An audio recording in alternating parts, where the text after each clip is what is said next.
ప్రభువునందు పరిశుద్ధులకు వందనములు. 351వ దినము, కుటుంబ బలిపీఠం 2, డిసెంబర్ 17. వర్తమానం పేరు నీవు దీనిని నమ్ముచున్నావా? నీవు దీనిని నమ్ముచున్నావా? లూకా సువార్త 1వ అధ్యాయము 5 నుండి 13 వచనాలు. యూదయ దేశపు రాజైన హేరోదు దినములలో అబీయా తరగతిలోనున్న జకర్యా అను ఒక యాజకుడుండెను. అతని భార్య అహరోను కుమార్తెలలో ఒకతే. ఆమె పేరు ఎలిసబెతు. వీరిద్దరూ ప్రభు యొక్క సకలమైన ఆజ్ఞల చొప్పునను న్యాయ విధుల చొప్పునను నిరపరాధులుగా నడుచుకొనుచు దేవుని దృష్టికి నీతిమంతులై ఉండిరి. ఎలిసబెతు గొడ్రాలైనందున వారికి పిల్లలు లేకపోయిరి, మరియు వారిద్దరూ బహుకాలము గడిచిన వృద్ధులైరి. జకర్యా తన తరగతి క్రమము చొప్పున దేవుని ఎదుట యాజక ధర్మము జరిగించుచుండగా, యాజక మర్యాద చొప్పున ప్రభువు ఆలయములోనికి వెళ్ళి ధూపము వేయుటకు అతనికి వంతు వచ్చెను. ధూప సమయమందు ప్రజల సమూహమంతయు వెలుపల ప్రార్థన చేయుచుండగా, ప్రభువు దూత ధూప వేదిక కుడివైపున నిలిచి అతనికి కనబడగా, జకర్యా అతన్ని చూసి తొందరపడి భయపడిన వాడాయను. అప్పుడు ఆ దూత అతనితో, జకర్యా, భయపడకుము, నీ ప్రార్థన వినబడినది.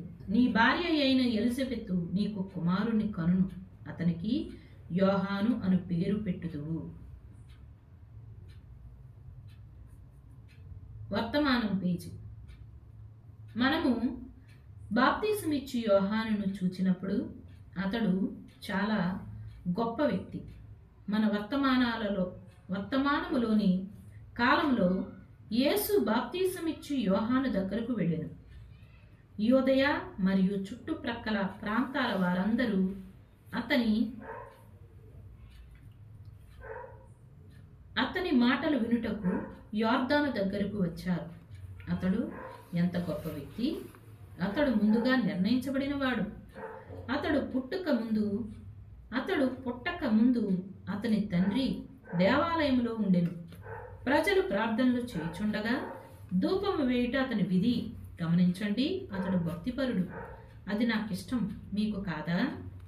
అతడు దేవుని ఆరాధించేవాడు. అయితే అతని గృహంలో ఒక లోటు ఉన్నది. అతని భార్య వృద్ధురాలు. ఆమె మిగిలిన యూదుల స్త్రీల వలె పిల్లలను కనాలని కోరిక కలిగి ఉండేది. వారు దానిని గొప్ప ఘనత ఇచ్చేవారు. గొడ్రాలిగా ఉండుట అవమానం. దావీదు మొదటి భార్య. దావీదు దేవుని మందసం ఎదుట నాట్యము చేయుట చూచినది నవ్వినది. దేవుడు ఆమెను పిల్లలు కనకుండా శపించాడు. జకర్యా నీతిమంతుడు, పరిశుద్ధుడు, భక్తిపరుడు. అతడు తన భార్యతో కలిసి ప్రార్థించాడు. ఒక దినమున దేవుడు వారికి కుమారుణ్ణి అనుగ్రహించునని విశ్వసించాడు. వారు దేవునిని పట్టుకొని ఉన్నారు. మరియు ఈ ప్రత్యేకమైన సమయంలో అతడు అక్కడ ధూపము వేయుచుండగా గాబ్రియేలు దూత అతని ఎదుట ప్రత్యక్షమై చెప్పెను, దేవాలయంలో నీ పరిచర్య దినములు ముగించబడిన తరువాత అతడు తన భార్యను కలుసుకొనుటకు ఇంటికి వెళ్ళెను. ఆమె గర్భవతి అయి కుమారుణ్ణి కనును. అతనికి యోహాను అను పేరు పెట్టుము. జకర్యా మంచివాడు, పరిశుద్ధుడు, నీతిమంతుడు, మరియు ఈ కార్యముల కొరకు ప్రార్థించాడు. దానిని గమనించండి. అతడు దేని కొరకు ప్రార్థించెనో ఆ ప్రార్థన జవాబు ఇవ్వబడినప్పుడు దానిని విశ్వసించుటలో తప్పిపోయెను. ఈరోజు మనలో అనేకులు ఆ విధంగా లేరా? ప్రార్థిస్తారు. దేవుడు వారి ప్రార్థనలకు జవాబు ఇస్తే భయపడతారు. గమనించండి, అతడు ఇంతవరకు ప్రార్థించాడు. దేవుడు అతని ప్రార్థనకు జవాబిచ్చెను. నేను ఇక్కడ దీనిని చెప్పుచున్నాను. దేవుడు యథార్థమైన ప్రార్థనకు జవాబిచ్చును. తన సొంత మార్గంలో ఇచ్చునని నమ్ముచున్నాను. ఆమె పిల్లలను కను వయస్సు దాటిపోయినది. జకర్యా ఇది ఎలా సాధ్యము? ఆమె వృద్ధురాలు, నేను వృద్ధుడను, ఇది ఎలా సాధ్యము అని అన్నాడు. అతడు దూతను విశ్వసించలేదు. కాబట్టి దూత చెప్పెను, ఆ బిడ్డ జన్మించే వరకు నీవు మోగవాడవయుందువు. అతడు మూగతనముతో మొత్తబడెను. ప్రజలు అతని కొరకు ఎలా కనిపెట్టారో మీకు తెలుసు.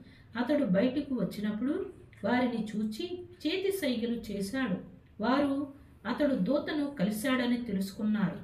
అతడు ఇంటికి వెళ్ళాడు. అతని భార్య గర్భవతి అయినది. చిన్న యోహాను జన్మించబోచున్నాడు. నీవు దీనిని నమ్ముచున్నావా?